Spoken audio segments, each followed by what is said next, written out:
Caro telespectador do Almanac Brasil, venho por meio dessa dizer que é muito bom revê-lo em nosso programa. Você está estranhando essa introdução? Ela brinca com um costume antigo e já fora de moda nesses tempos de internet: escrever cartas.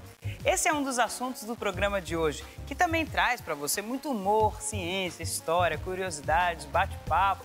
Olha só o que vem por aí. O conteúdo de uma carta é um assunto particular, inviolável. Talvez por isso ficamos tão curiosos para ler a correspondência alheia. Tem coisa mais gostosa do que pintar e bordar? Principalmente quando isso vira arte. Se o morro não vai até o teatro vai até o morro. Um papo com o criador do Nós do Morro. As táticas cheias de malandragem de um técnico de futebol. A luta incansável de Oswaldo Cruz pela saúde dos brasileiros. E mais, as datas mais legais da semana. Um bálsamo que tem mais de 1001 utilidades. Dicas sobre como consertar um carro velho. Tudo isso no Almanac Brasil, que começa agora. Ai, desculpa, eu só tava dando uma olhadinha aqui. Ah, fala a verdade, quando você vê uma carta, não dá uma vontade danada de saber se é uma carta de amor, se ela revela segredos? Tá, eu sei que tá na era dos e-mails, as cartas não circulam mais tanto por aí como antigamente.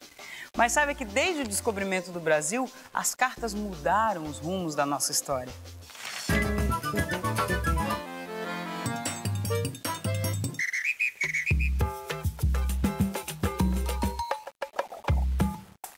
Nem bem chegaram ao Brasil, os portugueses já foram escrevendo uma carta. Pero Vaz de Caminha, o primeiro remetente oficial do país, relatava o achamento de uma nova terra. Mais tarde, outra carta mudou os rumos da nossa pátria. A carta vinha de Portugal e pedia que Dom Pedro I retornasse imediatamente. Contrariado, ele deu o grito do Ipiranga e o Brasil declarou sua independência. Foi por meio de uma carta que Getúlio Vargas comunicou que deixava a vida para entrar na história. Durante a ditadura, presos políticos usaram cartas cifradas para comunicar aos familiares as torturas sofridas nos porões do regime militar.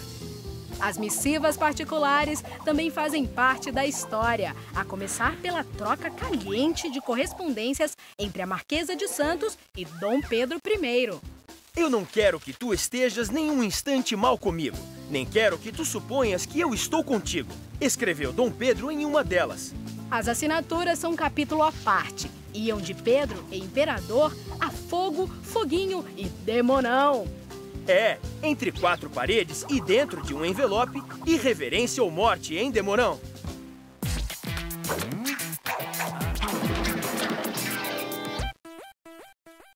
Dei a volta no Brasil, fui até o Pernambuco. Na ida colhi a flor, na volta gritava truco! Já percebeu que 11 de julho é o dia do truco, né? Eita, joguinho gostoso!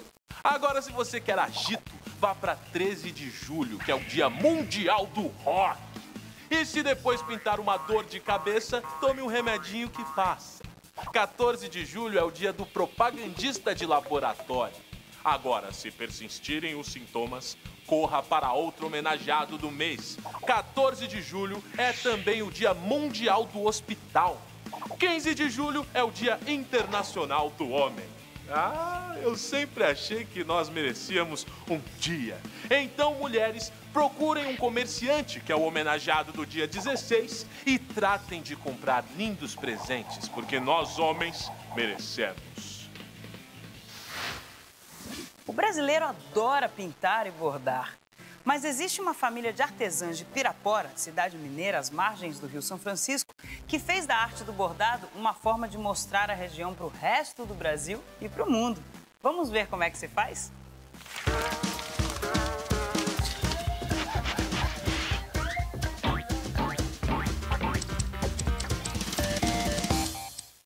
Nós somos de uma cidade no norte de Minas, onde o Rio São Francisco passa e começa a ser navegável. E o rio, para mim, foi sempre um fio de inspiração. Bordar a tonalidade, as piabas, os peixes, é muito legal. Eu sinto que bordar é uma expressão de vida. Então, como se tivesse um fio que ele viesse de muitas gerações, né? Me dava muita vontade, às vezes, de ser agulha, que tivesse a linha, que fosse a linha que tivesse nas mãos de mamãe, né? Elas ficavam ao meu lado. Eu ficava bordando e elas enrolando linha, olhando o bordado. E assim, elas continuaram até ficar grande. Minha mãe nos ensinou o bordado clássico e a gente vem, ao longo dos tempos, reinventando pontos, dando movimento, criando formas. O processo do bordado tem diferentes momentos. O Demóstenes, nosso irmão, que é artista plástico, faz o desenho. Um papel comum, passa por papel manteiga e aí passa com lápis para ficar o desenho no pano assim.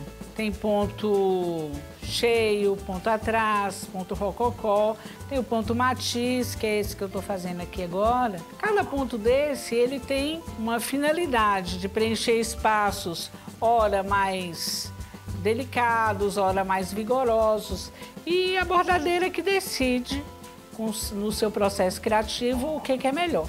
O processo de bordado depende muito do risco, do estado de ânimo da pessoa. A única coisa arriscada aqui era o sol.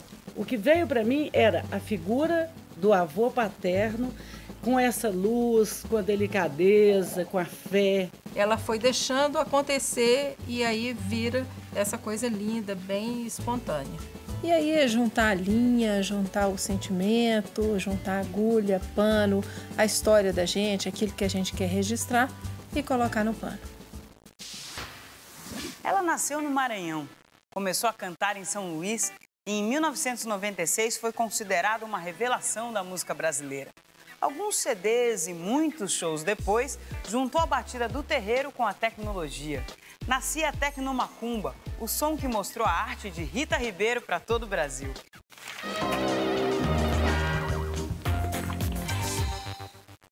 Quase nunca vou à festa, não vejo televisão.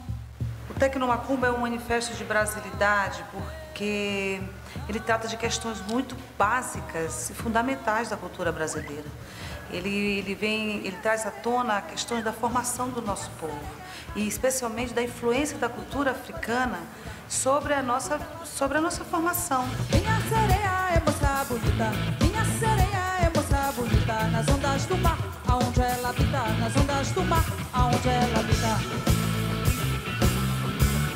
Recolhi de um terreiro de umbanda maranhense o ponto da Cabocla Jurema, que é uma entidade cultuada, é o espírito de uma índia que se manifesta nos rituais africanos de umbanda brasileira. E eu me encantei com aquele cântico e resolvi gravar no meu disco.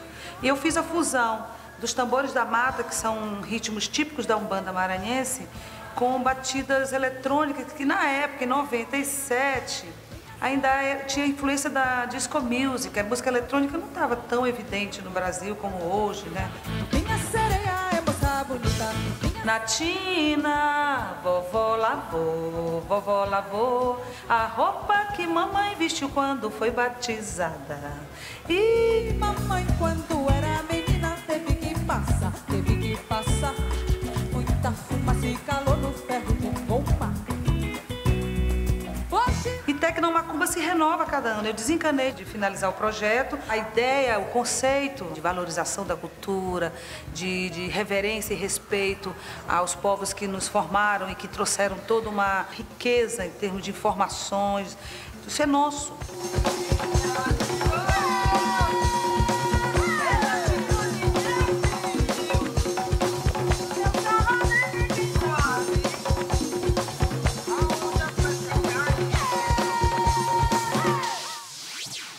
Tuberculose, tétano, sarampo, rubéola, gripe. Para evitar essas doenças, nada mais natural do que tomar uma vacina, né? Só que antes do trabalho do ilustre brasileiro de hoje, não era bem assim, não. Oswaldo Cruz enfrentou quebra-quebras e ameaças de golpe por defender um conceito diferente de saúde.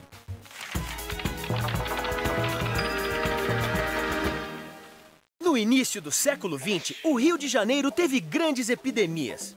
A taxa taxa de mortalidade por causa da febre amarela era tão alta que a cidade ganhou o apelido de Túmulo dos Estrangeiros. Acreditava-se que o ar que vinha de locais sujos e com água parada era a causa das doenças.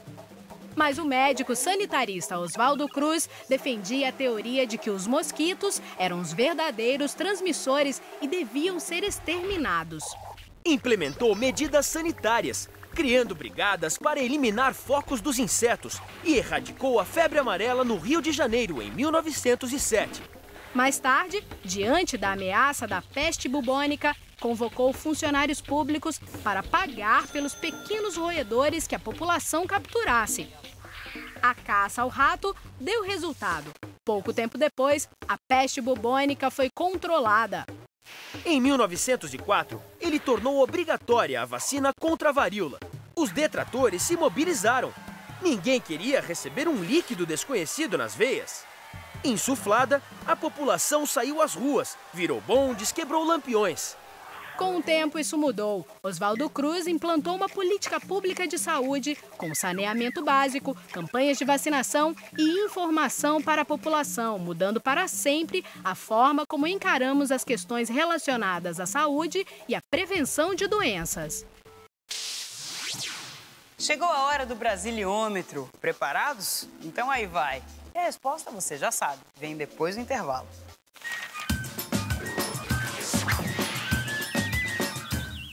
A dona destes olhos começou a carreira aos 12 anos, descoberta por um caça-talentos num supermercado.